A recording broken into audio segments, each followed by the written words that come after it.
Hi everyone. So I hope that you are all doing as well as you can and living as honestly and authentically as possible in these times. I know that it can get a little wobbly, but just reconsider where that's coming from, whether it is actually from within you or it is something in the collective or it is something that both of you share. It's very important to make sure that we understand where we're plugged into, what we're tuned into, in order to then just redirect ourselves. Just take a slight little nudge this way or that way, and just be gentle with the process. Always considering what you might be learning through whatever you're processing through your physical, mental, or emotional body at this time. Because we're all really upgrading ourselves now that we have, a lot of us have the time to really explore the very places we ignored. Just remembering, what is distracting you. And by distraction, I mean distraction. You may be spinning your wheels, but there's no friction, there's no movement, there's no progress when you are distracted. And in other words, that's escapism. And so when we're busy escaping, sometimes we forget what we're running or escaping from until it catches up to us. And turns out it's usually not as bad as we believed it to be. And so we allowed that initial belief to create the lifestyle that we lead. So, and I kind of want to delve into that a little bit today with just kind of this beautiful concept that dawned on me a few days ago. I've been sitting with it. I was really hoping to write something out, but I feel like it's really important to just speak it, to just really communicate it out to you all. And because I know it's been a minute since I've done a video. I know I did the new moon in Gemini, but just stuff outside of astrological influence, things other than readings. And one kind of concept I want to offer to you all, if you're willing to kind of play with it along with me, is the concept of you really birthing your higher self onto this plane, being this beautiful kind of scout, pioneer, this caretaker, to where we're birthed onto this plane in this physical world, in this seemingly new and exciting realm where we get to be a spirit having a human experience. But before we really get to that point, we just feel like a human having a human experience, really normal or ordinary, and, as we kind of begin to build our awareness and construct our identity through our emotional body and experiences as a child, and then allowing ourselves to really communicate and speak and build this mental fortress that ends up creating certain protective protocols for when we dive even further into the realm of the physical world, into the outer world, and really attempting to pursue and make claims for the self in order to create some type of environment in which we'll finally feel safe. But instead just offering that sense of, hey, we were birthed here in order to carve out and create an environment that is safe for us to invite in and integrate with and embody our vibrational spiritual self, to really form a cell, a sphere, where we recognize that we are a part of something, but we're also apart from it, if that makes sense. So really recognizing this interesting kind of reverberation that takes place, this interplay that takes place between the inner and outer world, the higher and lower self, and between selves like us and the other, just understanding that there's always this exchange happening. It's not a transaction, it's an exchange. We're not depleting ourselves, we're not lacking or wanting for anything. It's like we're creating something in order for it to bounce back. We're creating, and it depends on where you're creating it. If you're creating it from within, it's going to bounce back to you, for you. And if it comes from you, it'll come back for you. Just understanding who that you is. So going back to my point, we're born on this plane to really carve out an experience that aligns with and helps us tune into our vibrational self. And so we go through all of these experiences, and when we're in this place where we're lacking purpose and lacking direction, it's because we forgot who we were building this life for, because we were busy attempting to be something or someone else that was offered to us from an untrustworthy or unknown source, not like unknown, but unknown, of a kind of a man-made source, not the actual stream of water, but the bottled water, I guess would be the best way for me to express that. And so because we don't know who we're building our lives for, we end up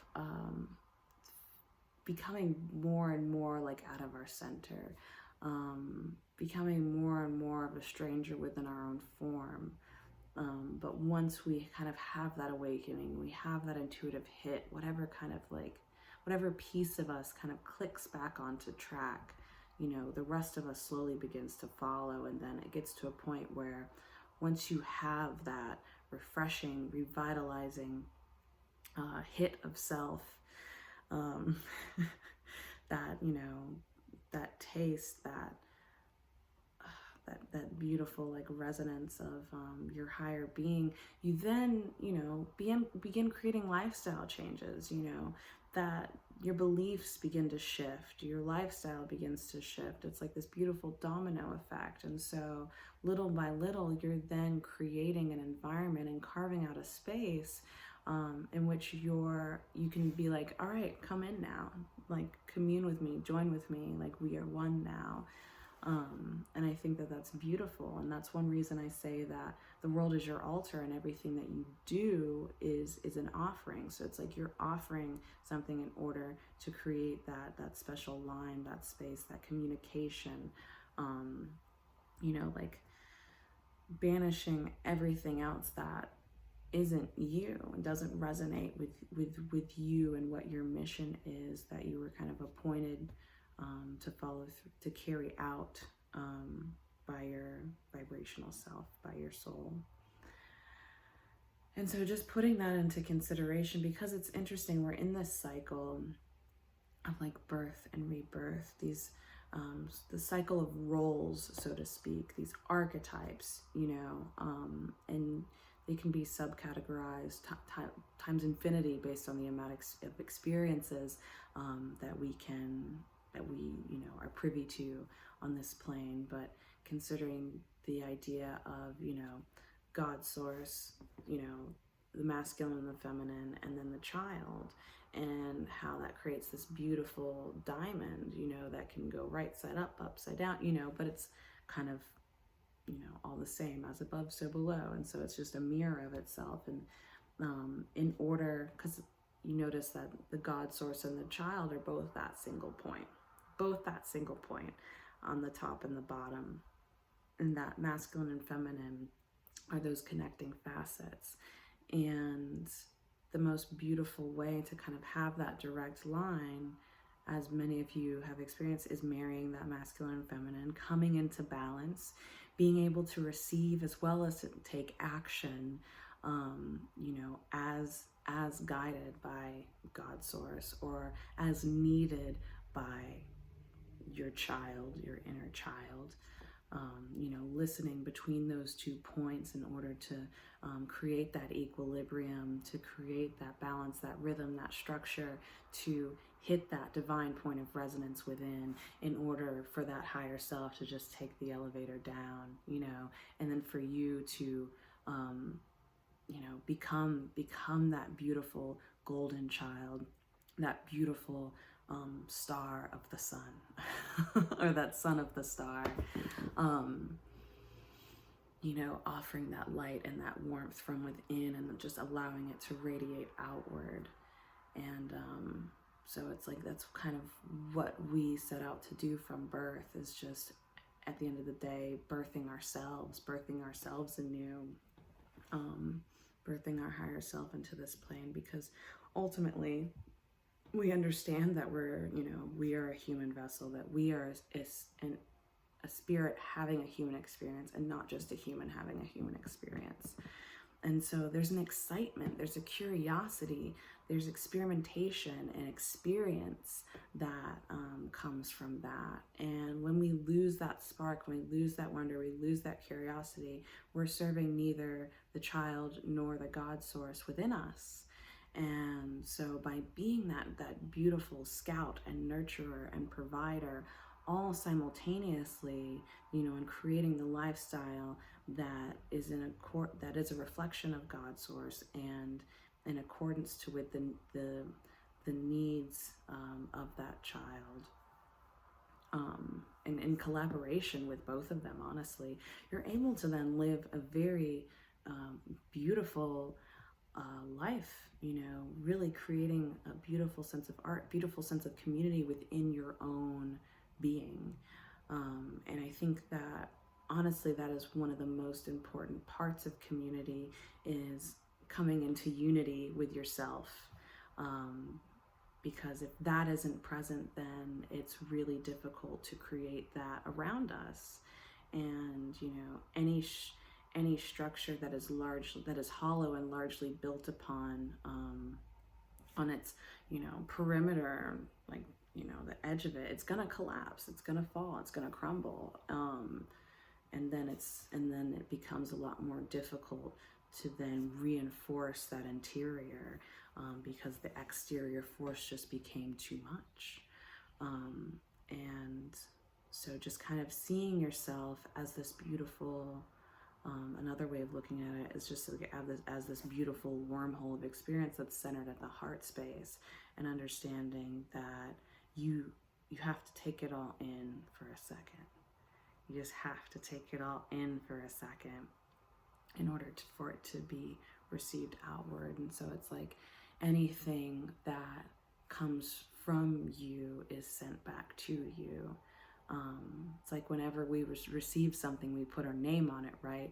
And so whatever we're receiving and accepting from within us, we put our name on it in order to receive it back from the universe with our name on it, if that makes sense. I feel like I'm going in so many directions with this, but yeah, just think about, what are you creating, and who are you creating it for? And is what you're creating offering a safe space for your divinity to show up and to take root and to be anchored here?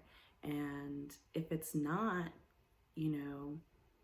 that's on you, and that's, you have to deal with those consequences, because there are so many opportunities for you to betray yourself each day, whether it be, seeking validation through another, by like devaluing yourself, or disregarding certain things, or going against your own consciousness, period.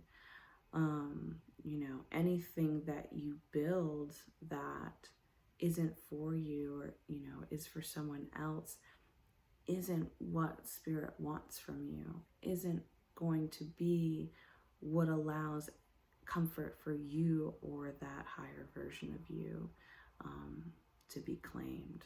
So all I ask is, to sit with this information, and